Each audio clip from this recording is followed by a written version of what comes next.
Salut, dans cette vidéo, j'amène ces deux appareils photo argentiques qui ont plus de 40 ans pour faire une session de photo portrait en studio.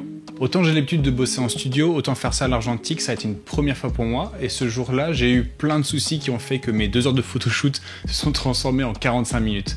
C'est donc dans le rush, mais aussi un peu dans la préparation que j'ai obtenu quelques images. Je te présente exactement comment je m'y suis pris en 4 éléments. Je remercie Antoine de la chaîne Antoine Mutin qui m'a inspiré à faire ce tournage et qui m'a donné quelques astuces pour faire de l'argentique en studio. Déjà niveau matos, j'ai shooté avec ces deux appareils. Donc il y a le Canon F1 qui date de 1983 avec un 3505 3.5. Sinon j'ai aussi utilisé mon Yashica Flex de 1957 qui est un moyen format. C'est que la deuxième pellicule que je tire avec, donc je suis encore en train de le découvrir, mais c'est vraiment un bonheur de l'utiliser.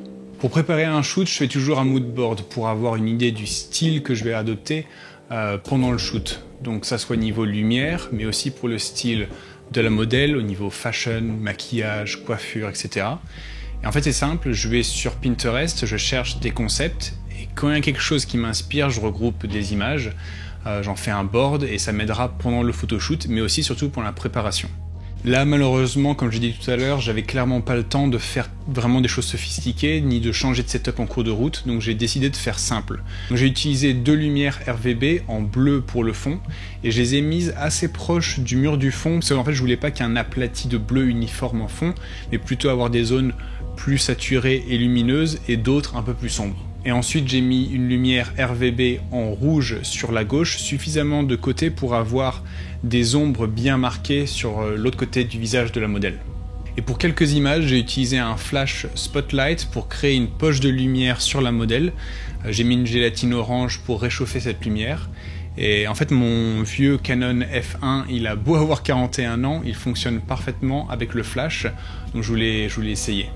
Bon après j'ai pas vraiment aimé le résultat et malheureusement j'avais pas le temps d'améliorer le setup pour faire en sorte que ça fonctionne parce que c'est totalement possible de faire un rendu bien de cette manière là, mais là je l'avais pas et j'avais pas le temps. J'ai fini donc par juste déconnecter la connexion flash pour utiliser juste les panneaux LED.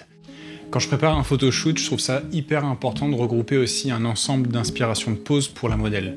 Déjà ça me permet de lui communiquer ce que j'ai en tête, mais aussi de garder ma ligne conductrice pendant le photoshoot. Alors pas besoin de le suivre à 100%, mais ça me permet de garder un cadre créatif qui me permet de faire de meilleures images. Là je bossais avec Yein, qui est une modèle vraiment super douée et très ouverte aux expérimentations. Donc j'étais chercher des expressions de visage qui dénotent un petit peu de la neutralité habituelle. Je trouvais ça sympa d'expérimenter un petit peu avec une modèle qui est aussi à l'aise.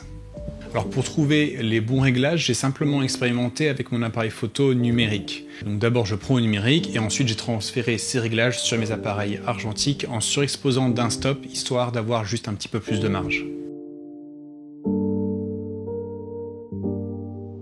Si je devais recommencer, il y a pas mal de choses que je ferais un peu différemment, parce que j'ai vraiment tout fait dans le rush, donc il y a pas mal de choses qui sont vraiment un peu bancales. Déjà, il y a le niveau de contraste entre les lumières, avec la lumière du fond, la lumière bleue que je mettrais plus sombre par rapport à la lumière rouge, parce que je trouve que là il y a un côté un petit peu artificiel qui me plaît pas trop, donc au niveau de contraste j'aurais bien aimé ajuster ça un peu mieux. Sinon j'aurais pris le temps de faire fonctionner mon idée de poche de lumière au flash, qui là j'ai dû tout simplement l'abandonner sans chercher à l'améliorer parce que ça fonctionnait pas et j'avais pas le temps. Et sinon je pense que les expérimentations sur les expressions de visage de la modèle, elles sont pas mal, mais ça mérite un style de lumière qui leur donne un peu plus d'espace pour vivre, un peu plus de visibilité. Mais au final, pour une première fois, je trouve que le résultat il est ok, et surtout j'ai appris pas mal de choses, donc je ferai bien mieux, j'espère, la prochaine fois, et au final c'est ça qui compte.